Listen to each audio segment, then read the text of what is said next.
اعوذ باللہ من الشیطان الرجیم بسم اللہ الرحمن الرحیم ثم قست قلوبکم من بعد ذلك فهي كالحجارة او اشد قسوة وان من الحجارة لما يتفجر منه الانهار وان منها لما يشقق فيخرج منه الماء وان منها لما يهبط من خشية الله وما الله بغافل عما تعملون افتطمعون ان يؤمنوا لكم وقد كان فريق منهم يسمعون كلام الله ثم يحرفونه من بعد ما عقلوه وهم يعلمون.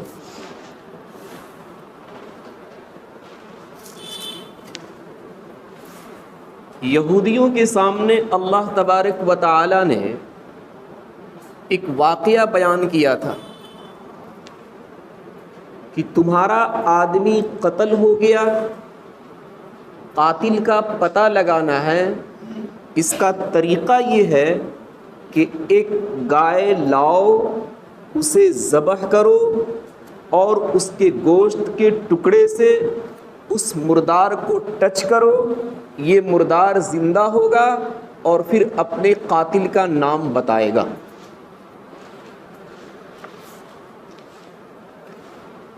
اللہ نے فرمایا کہ یہ طریقہ اور یہ مردار کو زندہ کرنا ہماری اتنی بڑی قدرت ہے، اتنی بڑی قدرت ہے کہ یہودیوں کا دل اب تو نرم ہو جانا چاہیے.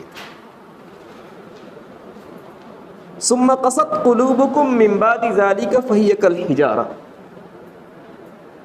لیکن ان کا دل نرم ہو ایسا نہیں. اللہ نے فرمایا کالحجارہ، وہ پتھر کی طرح سخت دل والے ہیں. مردار کو زندہ کرنا یہ کیا، اس سے بھی اللہ تبارک و تعالیٰ کی بڑی بڑی قدرتیں ان کے سامنے آئی ہیں، لیکن ان کا دل اللہ کے واسطے ذرہ برابر نرم نہیں ہوا. ایسے ہیں وہ. او اشد قسوہ، اللہ نے فرمایا کہ پتھر سے بھی زیادہ سخت دل والے ہیں. کیوں؟ پتھروں کا تو حال یہ ہے کہ وہ نرم ہو جاتے ہیں. وَإِنَّ مِنَ الْحِجَارَةِ لَمَا يَتَفَجَّرُ مِنْهُ الْأَنْهَارُ، اللہ نے فرمایا کہ بعض پتھر ایسے ہیں اور اتنے نرم ہیں کہ ان کے بیچ سے نہریں جاری ہیں.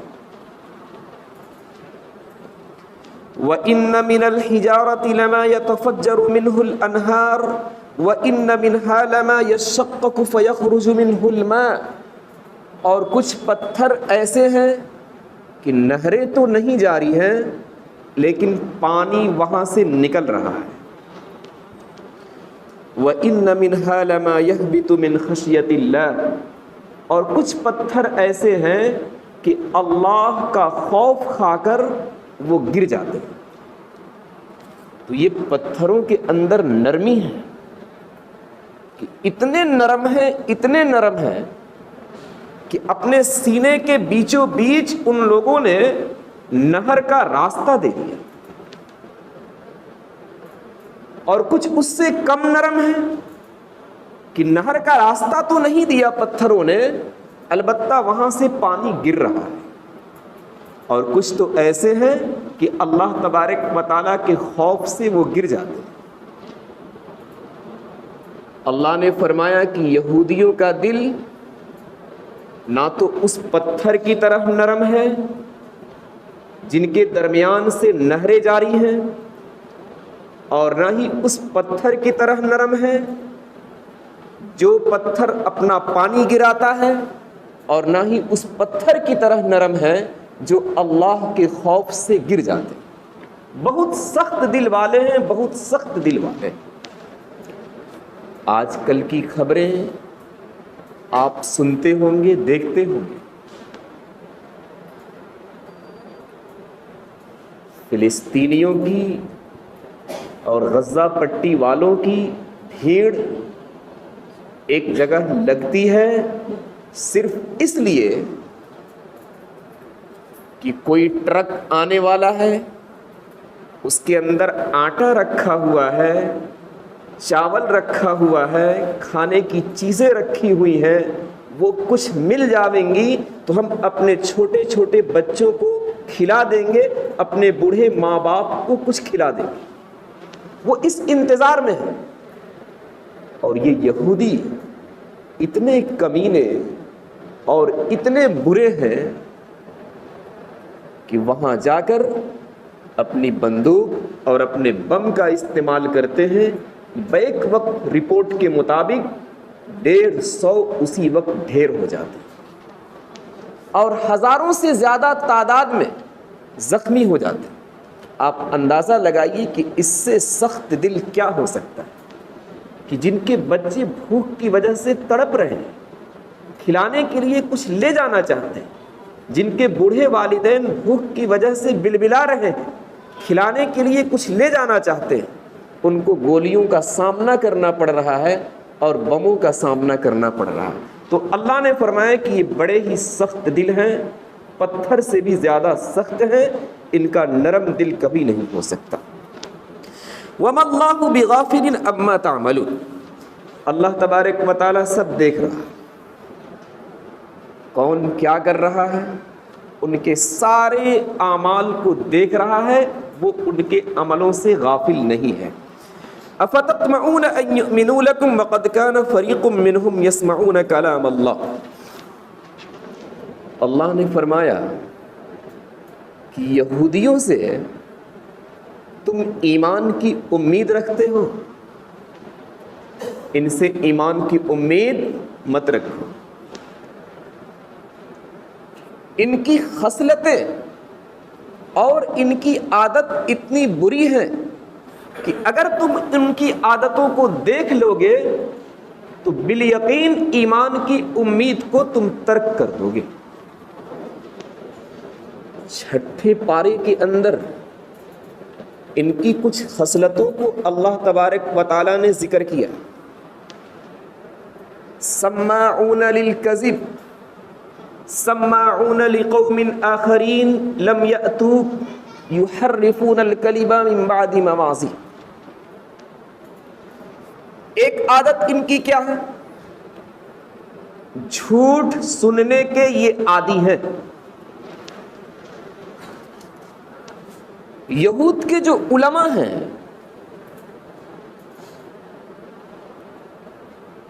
وہ اپنی توریت کے اندر رد و بدل کر کے لوگوں کے سامنے مسئلے مسائل کو رکھتے ہیں، گویا کہ اللہ کی طرف جھوٹ کو منسوب کرتے ہیں، اور پھر یہ یہودی پورے طریقے پر ان کی باتوں کو بہت اچھی طرح سنتے ہیں۔ حالانکہ ایسا نہیں کہ ان یہودیوں کو معلوم نہیں ہے کہ یہ ہمارے علماء جھوٹ نہیں بول رہے، بلکہ ان کو سب پتا ہے کہ یہ علماء توریت کے خلاف باتیں کر رہے ہیں، توریت کے اندر کچھ لکھا ہوا ہے اور ہمارے سامنے یہ باتیں کچھ کر رہے ہیں۔ اللہ نے فرمایا سماعون للکذب، جھوٹ سننے کے یہ عادی ہیں، ان کو پتا ہے کہ ہمارے علماء جھوٹ بول رہے ہیں، اس کے باوجود وہاں جاتے ہیں اور ان کی جھوٹی باتوں کو لے لیتے ہیں۔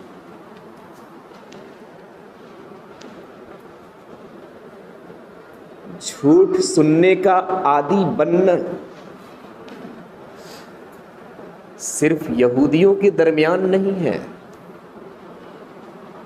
ہم اپنے گریبان کے اندر بھی جھانک کر دیکھیں، یہ عادت ہمارے اندر بھی آ چکی ہے۔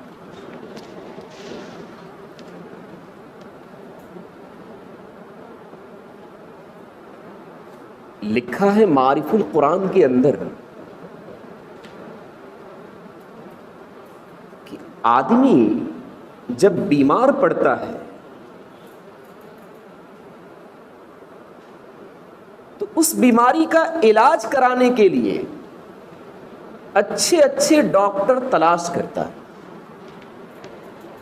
لوگوں سے پوچھے گا، ملنے والوں سے پوچھے گا، رشتہ داروں سے پوچھے گا، محلے والوں سے پوچھے گا کہ اس بیماری کا سب سے اچھا ڈاکٹر کون ہو سکتا ہے۔ اس کے بعد وہاں جا کر اس بیماری کا علاج کراتا ہے.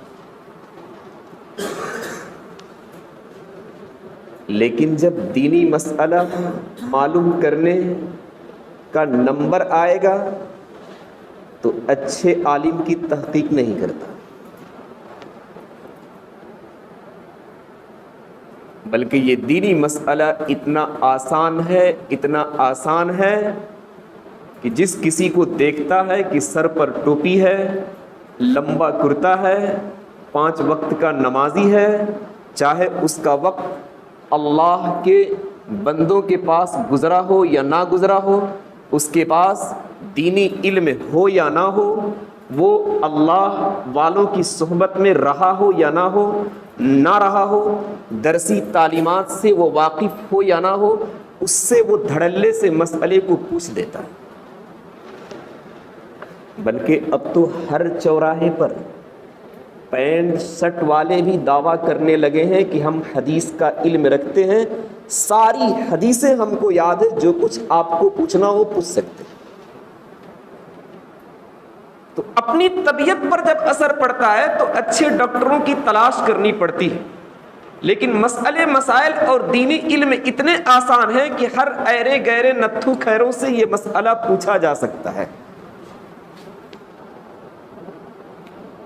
فقہاء نے لکھا ہے کہ اگر آپ نے اپنے مسئلے کو بغیر تحقیق کے کہ یہ عالم ہے یا نہیں اس کے پاس لے کر چلے گئے اور اس نے آپ کو مسئلہ بتا دیا اور غلط بتا دیا تو آپ بھی گنہگار ہوں گے اور بتانے والا بھی گنہگار ہوگا.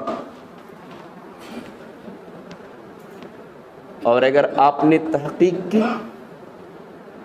کہ واقعتاً یہ ایک اچھا عالم ہے، یہ اللہ والا ہے، مدرسوں کے اندر اس نے اپنی زندگی گزاری ہے، علماء سے صحبت اس نے پایا ہے اور یہ اچھی تعلیم حاصل کیا ہے، اب اس کے پاس آپ مسئلہ پوچھنے جا رہے ہیں اور وہ محنت و مشقت اٹھانے کے بعد آپ کو مسئلہ بتا رہا ہے، اتفاق سے وہ مسئلہ غلط بھی ہو گیا تو نہ آپ گنہگار ہوں گے نہ وہ گنہگار.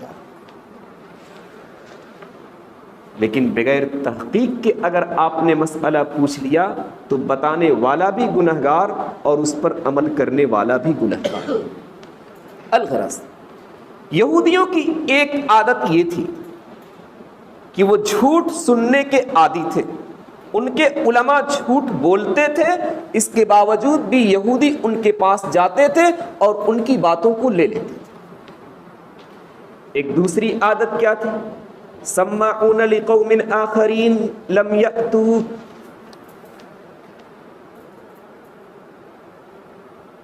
آپ صلی اللہ علیہ وسلم کی بعثت سے پہلے مدینے کے ارد گرد یہودیوں کا قبیلہ آباد تھا. ان میں سے ایک قبیلہ بنو نذیر اور ایک قبیلہ بنو قریظہ. ان دونوں کے درمیان کانٹے کی لڑائی تھی. بنو نذیر زبردست قوم تھی اور طاقتور قوم تھی، اور بنو قریظہ یہ کمزور قوم تھی. بنو نذیر نے بنو قریظہ والوں پر زبردست طریقے پر ظلم ڈھایا. ایک قانون بنا رکھا تھا کہ اگر ہمارا آدمی تمہارے کسی آدمی کو قتل کر دے تو اس کا یہ مطلب نہیں کہ تم بھی ہمارے آدمی کو قتل کر دو گے، بلکہ صرف اتنا کیا جائے گا کہ 5 من کھجور لے لینا اور اس کے بعد معاملہ ختم بس. اور اگر تمہارا آدمی ہمارے آدمی کو قتل کر دے گا تو 5 من کھجور نہیں بلکہ 10 من کھجوریں دینی پڑے گی، اور جس نے قتل کیا ہے اس کو بھی قتل کیا جائے گا. اور کیا قاعدہ بنایا؟ ہمارا اگر ایک آدمی قتل کیا گیا تو اس کے بدلے میں تمہارے 2 آدمی قتل کیے جائیں گے. ہمارا اگر ایک غلام قتل کیا گیا تو اس کے بدلے میں تمہارا آزاد آدمی قتل کیا جائے گا. ہمارا اگر ایک عورت قتل کی گئی تو اس کے بدلے میں تمہارا مرد قتل کیا جائے گا. اگر ہم میں سے کسی کی ایک آنکھ بیکار ہوئی تو تمہاری دونوں آنکھیں بیکار کر دی جائیں گی. اگر ہمارا ایک دانت ٹوٹا تو تمہارے 2 دانت توڑے جائیں گے. اگر ہمارا ایک کان خراب ہوا تمہارے دونوں کان خراب کیے جائیں گے. اس طریقے کا قانون اور ضابطہ بنو نذیر والوں نے بنا رکھا تھا.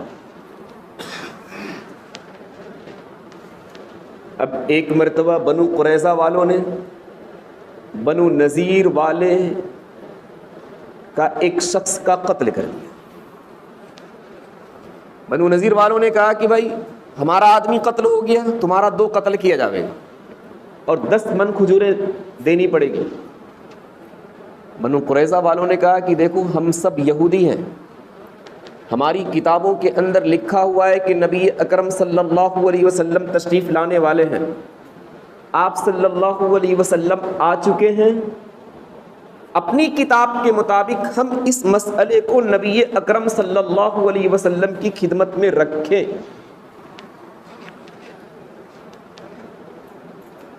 بنو نذیر والوں نے کہا کہ چلو ٹھیک ہے, ان کی خدمت میں رکھتے. بنو نذیر والوں نے آپ صلی اللہ علیہ وسلم کی خدمت میں جانے سے پہلے کچھ لوگوں کو چپکے سے نبی کی خدمت میں بھیج دیا کہ اس مسئلے کا حل کیا ہے تلاش کر لو پہلے, اس کے بعد ہم لوگ جائیں. اور یہ کہہ دیا کہ اگر من کے مطابق حل ہو جائے تب تو اسے قبول کر لینا, اور اگر من کے مطابق حل نہ ہو تو تم لوگ اسے قبول مت کرنا. یہ دوسری عادت تھی کہ وہ نبی کے پاس آتے تھے تاکہ دیکھیں کہ یہاں حل کیسا ہوتا ہے. اگر ہمارا من کے مطابق ہوا تب تو ہم مان لیں گے, اور اگر من کے مطابق نہیں ہوا تو ہم اس مسئلے کو نہیں مانیں. یہ عادت ہمارے اندر بھی ہے. کبھی اس امام کے پاس, کبھی اس امام کے پاس, کبھی اس مسجد میں, کبھی اس مسجد میں, اور ارادہ کیا ہوتا ہے, دیکھتے ہیں کون سا عالم ہمارے من کے مطابق مسئلہ بتا رہا ہے. اگر وہ بتا دے تو ہم اس مسئلے کو مان لیں گے, اور اگر نہیں بتائے تو ہم اپنے من کے مطابق چلتے رہیں گے. یہ یہودیوں کی بہت پرانی عادت تھی اور بہت بیکار سی عادت تھی.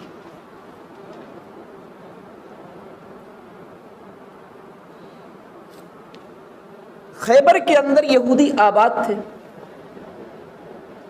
ان لوگوں کے درمیان ایک زنا کا مسئلہ آ گیا. ہوا یہ کہ اس مسئلے کو لے کر آپ صلی اللہ علیہ وسلم کے پاس چلتے ہیں, دیکھتے ہیں کہ اس کا کیا جواب آتا ہے. آپ صلی اللہ علیہ وسلم کی خدمت میں حاضر ہوں, عرض کیا تو آپ صلی اللہ علیہ وسلم نے بتایا کہ یہ دونوں شادی شدہ ہیں, ان دونوں کو پتھر سے رجم کیا جاوے گا, مارا جاوے گا, اس کے بعد دونوں کو قتل کر دیا جائے. یہودیوں نے کہا کہ ہم تو اس مسئلے کو نہیں مانیں گے. آپ صلی اللہ علیہ وسلم نے فرمایا کہ اچھا ایک کام کرو, تمہارے درمیان ایک بہت بڑا عالم ہے ابن سوریہ کے نام سے, اس کو جانتے ہو؟ یہودیوں نے کہا کہ وہ تو ہم میں سے سب سے بڑا عالم ہے. کہا کہ اگر اس کو بلائیں اور اس کے ذریعے سے فیصلہ کرائیں تو کیا تم اس مسئلے کو مان لو گے؟ کہا کہ ہاں بلائیے. آپ صلی اللہ علیہ وسلم نے ابن سوریہ کو بلایا اور مسئلہ اس کے سامنے رکھا. آپ صلی اللہ علیہ وسلم نے کہا کہ ابن سوریہ, قسم دلاتا ہوں اللہ کی, جو توریت کے اندر تو نے مسئلہ پڑھا ہے اس مسئلے کو لوگوں کے سامنے رکھو. ابن سوریہ نے کہا کہ ہمارے توریت کے اندر بھی وہی مسئلہ ہے جو مسئلہ آپ نے بیان کیا کہ شادی شدہ آدمی اگر زنا کرتے ہوئے پکڑا گیا تو پتھر سے اسے مارا جاوے گا اور اس کے بعد تہہ تیک کر دیا جاوے گا، گردن الگ کر دی جاوے گی۔ آپ صلی اللہ علیہ وسلم نے پوچھا کہ پھر یہ لوگ کرتے کیوں نہیں اس پر عمل؟ ابن سوریہ نے بتایا کہ مسئلہ یوں ہوا کہ ہم میں سے ایک شہزادے نے زنا کیا، لوگوں نے دیکھا کہ یہ تو شہزادہ ہے، اسے قتل والی سزا اور رجم والی سزا نہیں دی گئی۔ پھر اس کے فوراً بعد ایک غریب آدمی نے زنا کر لیا، گھٹیا قسم کا آدمی تھا، کچھ لوگوں نے کہا کہ اسے رجم والی سزا دی جاوے گی، کچھ لوگوں نے کہا کہ رجم والی سزا جب شہزادے کو نہیں دی گئی تو اسے بھی نہیں دی جاوے گی۔ ہم لوگوں نے بیٹھ کر اتفاق کر لیا کہ یہ جو توریت کے اندر اللہ نے حکم دیا ہے کہ جو شادی شدہ زنا کرتے ہوئے پکڑا گیا اس کو رجم کر کے تہہ تیک کر دیا جاوے گا، اس کو چھوڑو، اور اب دوسرا مسئلہ لاؤ کہ منہ کالا کر کے سر کا بال اتروا کر گھوڑے پر سوار کر کے محلے محلے اسے گھما دیا جاوے گا۔ یہ تھے یہودی کہ اللہ کے کلام کو اور اللہ کی آیتوں کو بدل بدل کر لوگوں کے سامنے پیش کرتے تھے۔ امیر آدمی آیا تو اس کے سامنے الگ پیش کر دیا، اور غریب آدمی آیا تو اس کے سامنے الگ پیش کر دیا۔ آپ صلی اللہ علیہ وسلم نے فرمایا کہ رجم کا مسئلہ اور تلوار سے الگ کر دینے کا مسئلہ جو توریت کے اندر لکھا ہوا ہے وہی مسئلہ ہماری شریعت کے اندر ہے، تمہارے مسئلے کو ہماری شریعت نے اٹھایا نہیں ہے۔ اور اے بنو نذیر، تم جو یہ قانون بنا رکھے ہو کہ ہمارا ایک آدمی قتل کیا جاوے گا تو تمہارا 2 قتل کیا جاوے گا، ایسا کچھ بھی نہیں ہے۔ وَكَتَبْنَا عَلَيْهِمْ فِيهَا أَنَّ النَّفْسَ بِالنَّفْسِ وَالْعَيْنَ بِالْعَيْنِ وَالْأَنْفَ بِالْأَنْفِ وَالْأُذُنَ بِالْأُذُنِ وَالسِّنَّ بِالسِّنِّ، کہ تمہاری ایک آنکھ پھوڑی گئی تو اس کے بدلے میں ایک ہی آنکھ پھوڑی جاوے گی، تمہارے ایک کان خراب کیے گئے تو اس کے بدلے میں ایک کان خراب کیا جاوے گا، تمہارا ایک دانت توڑا گیا تو اس کے بدلے میں ایک دانت توڑا جاوے گا۔ ایسا کچھ بھی نہیں کہ تم اس کا ڈبل کام کرو۔ یہ یہودیوں کی عادت تھی، جب دیکھتے تھے کہ کسی بھی مسئلے کا حل ہماری کتاب کے اندر سخت گزر رہا ہے تو وہ کسی دوسرے عالم کا سہارا لیتے تھے تاکہ وہاں سے کچھ سہولتیں مل جائے اور کچھ آسانیاں مل جائے اور اس پر ہم عمل کر لیں۔ اللہ تبارک و تعالیٰ نے فرمایا ان یؤمنوا لکم وقد کان فریق منہم یسمعون کلام اللہ، کیا تم یہودیوں سے امید رکھتے ہو کہ وہ ایمان لاویں گے؟ ایسا کچھ بھی نہیں۔ فریق منہم یسمعون کلام اللہ، وہ تو ایسے ہیں کہ اللہ کے کلام کو سنتے ہیں، ثم یحرفونہ من بعد ما عقلوہ، پھر سمجھ بوجھ کر اس کلام کو بدل دیتے ہیں۔ اور ایسا نہیں کہ ان کو پتہ نہیں چلتا کہ ہم کیا کر رہے ہیں، بلکہ ان کو بخوبی معلوم ہے کہ اللہ کا کلام کیا تھا اور ہم نے پلٹ کر اسے کیا بنا دیا۔ ایک اور عادت ان کے اندر تھی، وَأَكْلِهِمُ السُّحْتَ، رشوت کھاتے تھے۔ رشوت کہتے ہیں آپ کے ذمے کوئی کام ہو، آپ اس کو کر رہے ہو عوض لے کر، حالانکہ آپ کی ذمہ داری ہے اس کام کو کرنا، لیکن آپ ذمہ داری پر نہیں کر رہے بلکہ اس کا عوض لے کر اس کام کو انجام دے رہے ہیں۔ آفس کے اندر آپ کی ڈیوٹی 8 گھنٹے ہے،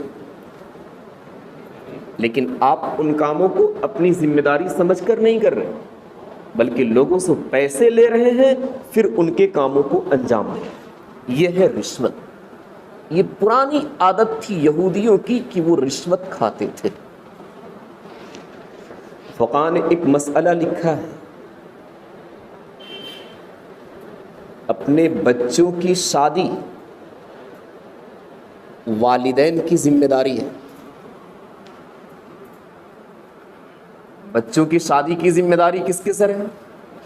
والدین کے سر۔ والدین کی یہ ذمہ داری ہے کہ بچوں کی شادی کہیں کرے۔ اب شادی کرنے کے لیے وہ لڑکی والوں سے پیسے لے، یہ ہے رشوت۔ ہمارے کلکتے کے اندر ایک عجیب و غریب جملہ چلا ہے، آپ سے کچھ نہیں لیں گے، صرف گھر سجا دیجئے گا۔ میں پہلی مرتبہ جب کلکتے میں آیا تو شادی کی بات میرے سامنے کسی کی ہو رہی تھی، اس میں یہ بات آئی کہ صرف گھر سجانا ہے۔ تو میں نے سمجھا کہ گھر سجانے میں کیا لگے گا، 2-4 قمقمے جلا دو اور کاغذ وغیرہ کے پھول لگا دو اور لائٹ سیٹنگ کر دو، سج گیا۔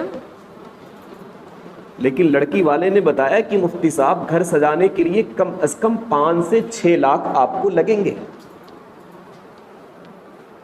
گھر سجانے کا مطلب یہ ہوتا ہے کہ لڑکا والا جو بول رہا ہے کہ گھر سجا دیجیے، کہ اس کا مطلب یہ ہوا کہ آپ فریج بھی دے دیجئے، واشنگ مشین بھی دے دیجئے گا، اور اے سی بھی دے دیجئے گا، پنکھے بھی دے دیجئے گا، کولر بھی دے دیجئے گا، مسہری بھی دے دیجئے گا، صوفہ وغیرہ سب دے دیجئے گا۔ یہ ہے گھر سجانا۔ آپ اس مسئلے کو اپنے ذہن میں رکھیں، بچوں کی شادی آپ کے ذمے ہے، آپ اس کے مالک ہیں کہ آپ اس کی شادی کریں۔ اب اگر اس کی شادی کے لیے آپ لڑکی والوں سے پیسے لے رہے ہیں تو گویا کہ آپ نے رشوت لیا۔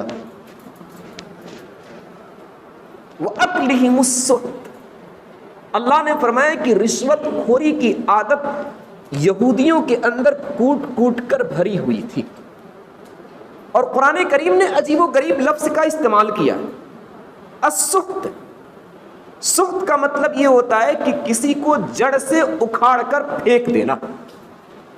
اللہ تبارک و تعالیٰ نے 16ویں پاری کے اندر ایک لفظ استعمال کیا ہے، فَيُسْحِتَكُمْ بِعَذَابٍ، اللہ تمہیں عذاب کے ذریعے سے جڑ سے اکھاڑ دے گا۔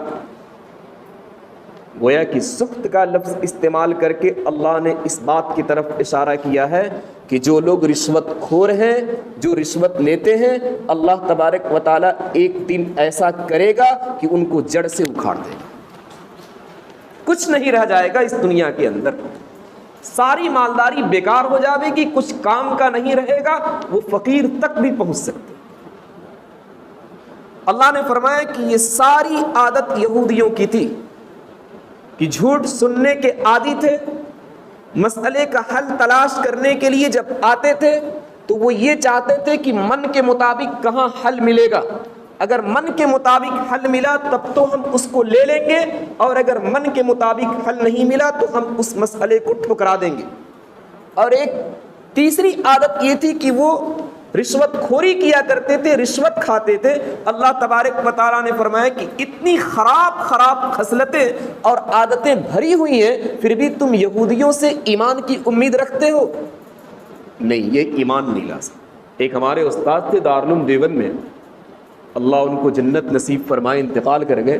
وہ کہا کرتے تھے عجیب و غریب بات، وہ کہتے تھے کہ تم لوگ دعا کرتے ہو کہ سب کو ایمان کی توفیق ہو جائے، ہم دعا کرتے ہیں کہ کبھی ایمان نہ ملے۔ کیوں؟ جہنم جب کہے گی حل میں مزید اور ہے تو انہی کو پھینکا جائے گا، ہم کائے کے لیے دعا کریں گے؟ الغرض وہ ان کی بات تھی۔ قرآن نے اتنا بتایا کہ ان کے پیچھے ایمان کے حوالے سے پڑھنے کی کوئی ضرورت نہیں۔ اتنی خراب قوم ہے، اتنی بری قوم ہے کہ ہر وقت وہ آپ کے پیچھے لگ کر آپ کو تباہ و برباد کرنے کے لیے تیار ہے، کبھی بھی وہ راہ راست پر آنے کے لیے تیار نہیں۔ سبحان اللہ۔